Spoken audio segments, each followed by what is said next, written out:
বন্ধুরা, টমেটোর চাটনি বানানোর জন্য নিয়ে নিয়েছি এখানে আমি আমসত্ত্ব, আর এখানে নিয়ে নিয়েছি ক্ষীর খেজুর, আর এখানে নিয়ে নিয়েছি কাজু কিশমিশ, আর ফোড়নে দেওয়ার জন্য 5 ফোঁড়ন আর শুকনো লঙ্কা নিয়েছি, আর এখানে নিয়ে নিয়েছি টমেটো, আর চিনির পরিমাণটা নিয়ে নিয়েছি। তো চলো টমেটো চাটনির রেসিপিটা শুরু করা যাক। জেলে দিয়েছি, কড়াইটা গরম হবে, এর মধ্যে দেবো ফোড়ন আর শুকনো লঙ্কা,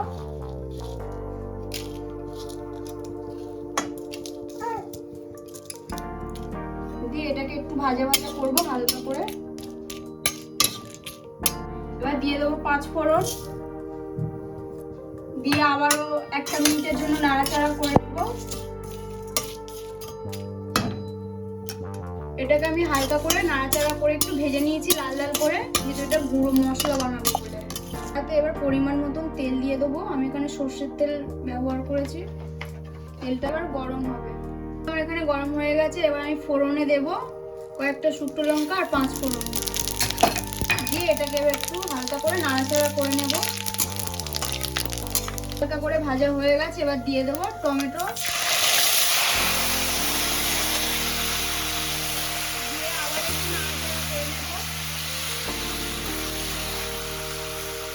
দিয়ে দেবো এখানে স্বাদ মতন লবণ, 3 চামচ মতন আমি এখানে লবণ দেবো। তো এবার এর মধ্যে দিয়ে দেবো 1 চামচ পরিমাণে হলুদ, দিয়ে আবার একটু নাড়াচাড়া করে 2 মিনিটের জন্য ঢাকা দিয়ে দেবো। আবার 2-3 মিনিট পর খুলে নিলাম। দেখো টমেটোগুলো সব গলে গেছে, রস অনেকটাই রস বেরিয়ে এসছে। আরও একটু নাড়াচাড়া করবো।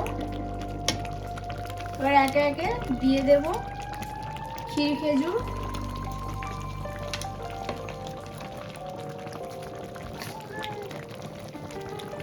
আমসত্ত্বগুলো দিয়ে দেবো উপর থেকে ছড়িয়ে, দিয়ে একটু নাড়াচাড়া করে নেব।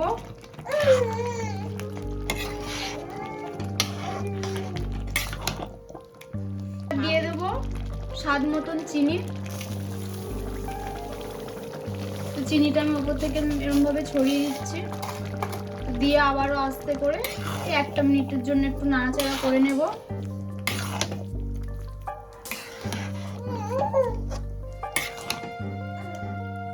তো দেখো কত সুন্দর হয়েছে চাটনিটা।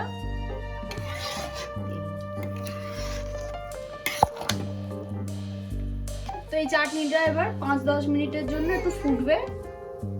5 মিনিটের মতন ফুটিয়ে নিয়েছি। এবার ওপর থেকে দিয়ে দেবো কাজু কিশমিশটা। তোমার চাটনির রেসিপি রেডি হয়ে গেছে। গ্যাসটাকে এবার অফ করে দেবো। তো এখন আমার চাটনির রেসিপিটা রেডি হয়ে গেছে। তো আমি এবার নামিয়ে নিয়েছি, দেখো কত সুন্দর।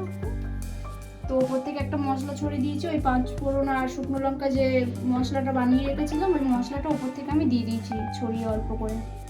আমার ভিডিওটা যদি ভালো লাগে থাকে লাইক অ্যান্ড সাবস্ক্রাইব করে আর কমেন্টে অবশ্যই জানিও।